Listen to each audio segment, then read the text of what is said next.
Hello all, welcome to my channel. ఇప్పుడే triple A Sathyam అమీర్పేట్లో ఆవేశం అనే మలయాళం మూవీ చూశాను ఇంగ్లీష్ సబ్ టైటిల్స్ తో. ఈ సినిమా చూడడానికి మెయిన్ రీజన్ వచ్చి ఫహద్ ఫాజిల్ అండ్ రోమాంచం డైరెక్ట్ చేసిన జిత్తు మాధవన్ ఈ సినిమాని కూడా డైరెక్ట్ చేశారు. అండ్ ఈ సినిమాని ప్రొడ్యూస్ చేసింది నజరియా. ఒకవేళ మీరు రోమాంచం చూడకపోతే హాట్‌స్టార్ లో ఉంది, అస్సలు మిస్ అవద్దు. పిచ్చ కామెడీ ఉంటుంది, ఒకసారి చూసేయండి. ఇక ఈ సినిమా విషయానికి వచ్చేస్తే, ఈ సినిమా ప్లాట్ వచ్చి ఒక ముగ్గురు స్టూడెంట్స్ బెంగళూరులో చదువుకోవడానికి వస్తారు. కాలేజ్ లైఫ్, వాళ్ళ హాస్టల్లో ఉండే హ్యాబిట్స్, వాళ్ళ లైఫ్ స్టైల్ ఎట్లా ఉంటది, ఎట్లా పడుకుంటారు, ఎలా తింటారు అన్ని చూపిస్తారు. అండ్ అదే ఊర్లో రంగా క్యారెక్టర్ ప్లే చేసిన ఫహద్ ఫాజిల్ ఊర్లో ఒక పెద్ద గుండా.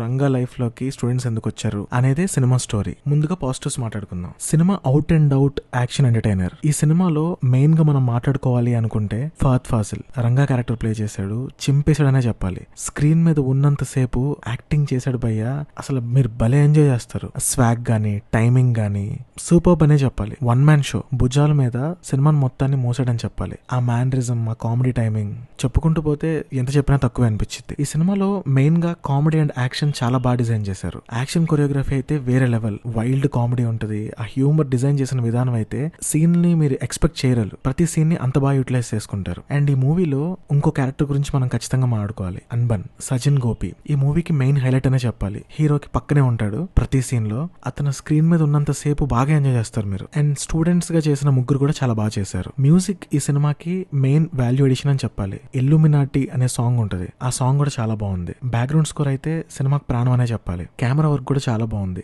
Direction was also great. Next negatives మాట్లాడుకోవాలి అనుకుంటే, సినిమా మధ్యలో ఎస్టాబ్లిష్ చేసిన పాయింట్స్ అన్ని సెటిల్ అయిన తర్వాత సెకండ్ హాఫ్ లో కొన్ని సీన్స్ కొంచెం ప్లెయిన్ గా అనిపిస్తాయి. ఆ కొంచెం ట్రిమ్ చేసి ఉంటే ఇంకొంచెం ఎంగేజింగ్ అనిపించేదేమో. ఆ స్లో పేస్ లో వెళ్ళేసరికి నాకు మధ్య మధ్యలో లాగ్ అనిపించింది. బట్ క్లైమాక్స్ పుల్ ఆఫ్ అయిన విధానం చూసి నాకు మిగతా అన్ని మర్చిపోయాను. ఒక మంచి ఫీల్ తో బయటకు వచ్చాను. మనం రెగ్యులర్ గా మలయాళం సినిమాలు చూస్తాం కదా, ఫీల్ గుడ్ మూవీస్, అలా ఎక్స్పెక్ట్ చేసి రావద్దు. కంప్లీట్లీ మ్యాడ్ కామెడీ ఉంటది, వైల్డ్ ఫైట్స్ ఉంటాయి, మంచి స్వాగ్ తో ఉంటది సినిమా అంతా. ఇప్పుడైతే చాలా తక్కువ థియేటర్స్ లో ఆడుతుంది, మలయాళంలో మాత్రమే. సూన్ తెలుగులో రావచ్చేమో, లేదా ఓటీటీలో వస్తే కనుక పక్కా ఒకసారి లుక్ వేసేయండి. సినిమా చూసి మీకు ఎట్లా అనిపించిందో కమెంట్స్ లో చెప్పండి. వీడియో నచ్చితే ఒకసారి ఛానల్ ని చెక్అవుట్ చేసి సబ్స్క్రైబ్ చేయండి. Share it with your friends and family. మరిన్ని చిత్రం చెప్పిన కబుర్లతో మళ్ళీ కలుద్దాం. ఇక ఉంటా మరి.